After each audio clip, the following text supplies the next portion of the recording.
One of the most important things for retiring comfortably and building wealth over a lifetime is buying a house. And yes, millennials and Gen Z, I'm talking to you. Now, you may say, well, I can't really buy a house in December because my lease isn't up until the end of December, so I can't.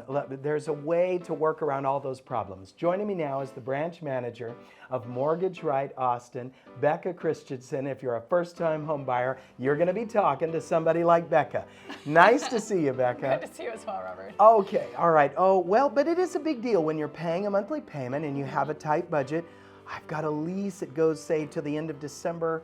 Can you buy a house right now? You totally can. So the trick and the key is when your first actual mortgage payment is due. So when you close on a home, it doesn't mean that your first payment is due right away. If you close on a home in November, your first payment isn't December 1st, it's actually January 1st.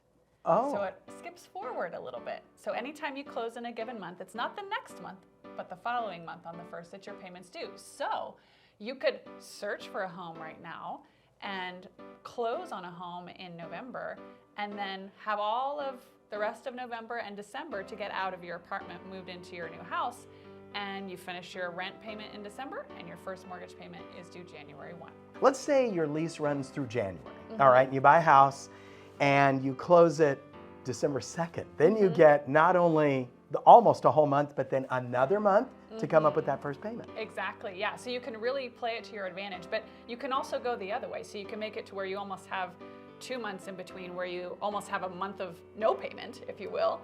But you can also work it the other way. If you've built into your budget to have 1 month perhaps where you double up and you happen to get pre-approved and you find just the perfect house right away and you need to or want to jump on it, but that means you maybe have 1 month of double up. But if you've kind of planned for that, that's also okay. But it's just nice that you have a little bit of breathing room before that first mortgage payment's due.